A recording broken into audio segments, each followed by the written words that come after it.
स्वागत है आप सभी का मेरे इस नए वीडियो के साथ। पिछले वीडियो में हम लोगों ने जाना था कि गोले दर्पण क्या होता है, उसके बारे में विशेष रूप से हम लोग जाने थे। ठीक, आज फिर से एक फिजिक्स के नए टॉपिक के साथ हम लोग आए हैं और इस टॉपिक का नाम है घरेलू वायरिंग की संरचना। ठीक, तो घरेलू वायरिंग की संरचना कैसे होती है उसके बारे में हम लोग अच्छे से चर्चा करेंगे कि हमारे घरों में जो बिजली लगे हुए रहती है किस अवस्था में लगी हुई होती है, कैसे रहता है, कौन सा तार किस में जोड़ना चाहिए, उस सब के बारे में हम लोग डिटेल से चर्चा करने वाले हैं। जितने भी स्टूडेंट्स इस यूट्यूब चैनल पर नए हैं सबका सब सब्सक्राइब कर लेंगे जल्दी से जल्दी, ताकि हर एक वीडियो का लाभ आप लोगों को मिलते रहे। ठीक, तो चर्चा शुरू करते हैं हम लोग। तो सबसे पहले जानते हैं कि घरेलू वायरिंग। वायरिंग तो आप लोग जानते होंगे वायरिंग क्या होता है। उसके बाद संरचना, संरचना भी आप लोग जानते होंगे।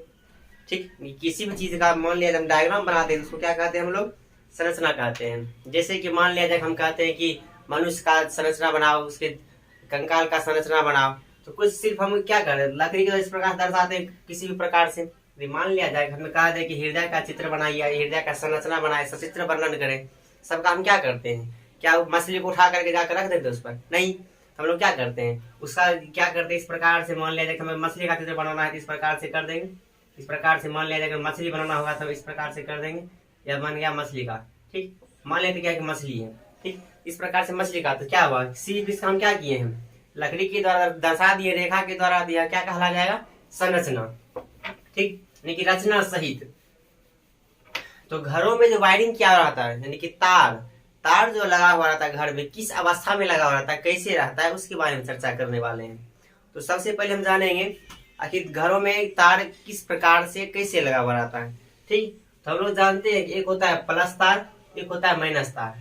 ठीक, और जो अर्थिंग वाला तार होता है वो भी जानते हैं, उसको हम कहते हैं उदासीन तार, जिस पर कि जीरो रहता है। यानी कि एक प्लस वाला को हम क्या कह देंगे, धन धन तार। एक होता है माइनस, यानी कि एक हो जाएगा ऋण तार, ऋण तार। एक होता है उदासीन तार। कैसा होता है, उदासीन तार।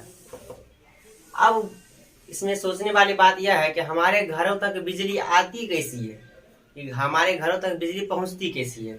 ठीक, तो सबसे पहले पता होगा कि कहीं ना कहीं हर एक गांव का, हर एक टोला मोहल्ला का जो होता है, कहीं ना कहीं एक ट्रांसफार्मर लगा हुआ रहता है। क्या लगा हुआ रहता है, ट्रांसफार्मर। ट्रांसफार्मर, हर एक टोला मोहल्ला का एक अपना अपना ट्रांसफार्मर होता है, जिससे कि ट्रांसफार्मर के द्वारा क्या होता है, हर एक के घर में बिजली पहुंचती है। ठीक, तो ट्रांसफार्मर से क्या होता है, तीन तार निकलती है। पहला तार होता है धन तार, दूसरा होता है ऋण तार, तीसरा होता है उदासीन तार। पता होगा आप लोगों को अच्छे से इस बात में। ठीक, उसके बाद यह क्या होता है कि धन तार जो होता है इसका रंग, ऋण तार होता है उसका रंग, उदासीन तार होता है इसका रंग। सबका रंग के आधार पर हम लोग उसको पहचान सकते हैं कौन सा तार किस रंग का है और कैसा है। ठीक, तो जो धन तार होगा वह होगा लाल कलर का। कैसा होगा, लाल कलर का। और जो ऋण तार होगा वह होगा हरा कलर का। कैसा होगा, हरा कलर का। और जो उदासीन तार होगा वह होगा काला कलर का। ठीक, तो आप लोग अच्छे से जान गए इस बात को कि धन तार का रंग कैसा होगा, लाल, ऋण तार का कैसा होगा, हरा, उदासीन तार का कैसा होगा, काला। यानी कि पहले मान लेते हैं कि मेरा ट्रांसफार्मर है। ठीक, मान लेते हैं ट्रांसफार्मर में कहीं से लाइन है मेन बिजली ग्रिड से, या जो है क्या मेन तार है।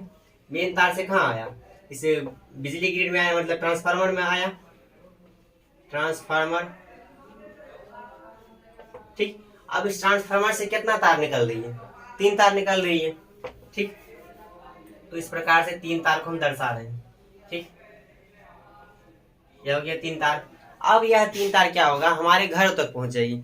ठीक, उसके बाद अब मान लेते हैं ये सब जो है क्या है, ये सब तार जो है क्या होगा कि हमारे घरों से आकर के जुटेगी। यानी कि यहाँ एक और डब्बा बनाते हैं और मान लेते हैं कि यह हमारा घर है। क्या है, यह हमारा घर है। ठीक, अब क्या करते हैं कि यहाँ पर जो अब ऊपर से दर्शाते जाते हैं। पहले लेंगे हम धन तार। ठीक, ले लिए इसको, धन तार। कैसा होगा यह, लाल कलर का। कैसा होगा, लाल। ठीक, उसके बाद दूसरा आएगा उदासीन तार।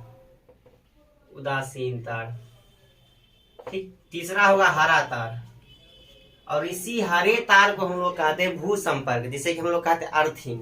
और अर्थिंग का डायग्राम होता है इस प्रकार से, ठीक। पता होगा यदि जब वोल्टेज कम जाता है तो पहले के जमाने में, पहले होता था, अब शायद सभी के घर में अवेलेबल नहीं होगा। अब जो पहले होता था कि एक क्या करते, वोल्टेज घटता था तो हम लोग अर्थिंग में जाकर इस प्रकार से जमीन में धंसा हुआ रहता था, कुछ ना कुछ लोहे की धातु का बना हुआ, कुछ ना कुछ लोहा का बना हुआ छड़ हो गया, उसको जमीन में गाड़ देते थे।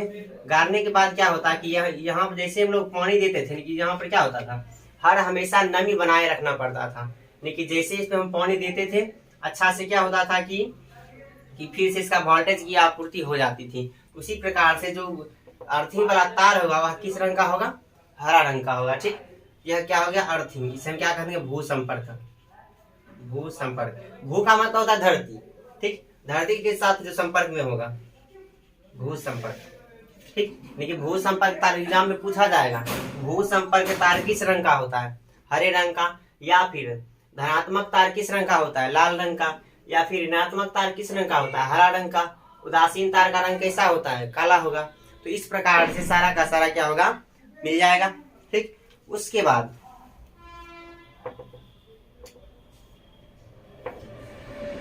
यहाँ पर जो हम दो दिए हैं उसमें होता है दो चीज।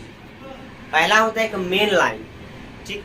मेन लाइन से दो चीजों का होता है बंटवारा वहां पर। पहला होता है क्या, यहाँ जो होता है यह पावर स्टेशन से क्या हो रहा है, ट्रांसफार्मर में आ रहा है। अब जैसे कि हम थोड़ा देर पहले बताए थे कि ट्रांसफार्मर में कहाँ से आएगा, जहां पर मेन बिजली ग्रिड होगा। पता होगा हर एक ट्रांसफार्मर जो होता है एक मेन बिजली ग्रिड से जुड़ा हुआ रहता है, ठीक। तो हर एक ट्रांसफार्मर का कहाँ से होता है, मेन बिजली ग्रिड। मेन बिजली ग्रिड का मतलब क्या होता है, यानी कि मुख्य धारा। मुख्य धारा आ गया, ठीक। या फिर मुख्य पावर सप्लाई का दो, कुछ भी का दो, तो ये होगा। तो हमें लगता है कि हम अब अच्छे से इसको जान चुके हैं, ठीक।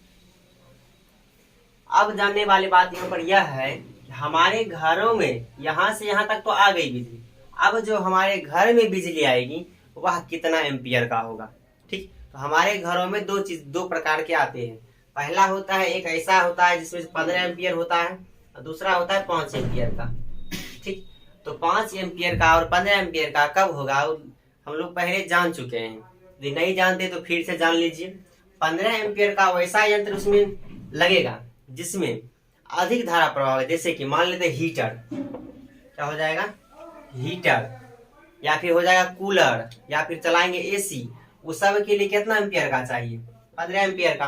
और 5 एम्पियर का जो हम लोग फैन चलाते हैं, टीवी चलाते हैं, सब छोटा छोटा जितना भी यंत्र होगा सब कितना होगा, 5 एम्पियर का धारा लेगा। यानी कि छोटे यंत्र कितना एम्पियर का धारा लेता है, 5 एम्पियर का, और जितना भी बड़ा बड़ा यंत्र होता है सब कितना एम्पियर का, 15 एम्पियर का धारा प्रवाहित करती है, ठीक। तो हमें लगता है कि इस संरचना को हम लोग अच्छे से जान चुके हैं। और यह जो है बोर्ड एग्जाम के लिए बहुत ही महत्वपूर्ण है कि ऐसे क्वेश्चन आता है इसमें कि घरेलू वायरिंग की संरचना को समझाएं। तो आराम से हम लोग लिख सकते हैं कि सबसे पहले क्या होता है कि मेन पावर हाउस से आता है ट्रांसफार्मर में बिजली। उसके बाद यहाँ से तीन तार निकलती है। पहला होता है धन तार जो कि लाल रंग का होता है, दूसरा होता है उदासीन तार जो कि काला रंग का होता है, तीसरा होता है हरा तार यानी कि भू संपर्क तार जो हरा रंग का होता है। और इस सब से होते हुए क्या होती है, हमारे घरों तक आती है लाइन। उसके बाद होता है कि उसमें दो तार जो है, एक है पहला तार 15 एम्पियर का, दूसरा होता है 5 एम्पियर का, ठीक। इस प्रकार से होती है। आराम से इस बोर्ड एग्जाम के लिए आ जाएगा, तो आराम से यह 5 नंबर का क्वेश्चन पूछा जाता है। ऐसे बहुत बार नहीं पूछा गया है इसको, लेकिन हो सकता है इस बार कहीं पूछ दे। आप लोग अच्छे इसको तैयारी कर लेंगे, ठीक। मिलते हैं हम लोग नेक्स्ट वीडियो में फिर से अच्छे नए टॉपिक के साथ। तब तक के लिए हम लोग आप लोगों से विदा लेते हैं और आशा करते हैं आप लोग चैनल सब्सक्राइब कर दिए, यदि नहीं किए हैं तो कर लें, ताकि जितना भी हम वीडियो बनाए सभी का लाभ आप लोगों को मिलते रहे, ठीक। जय हिंद, जय भारत।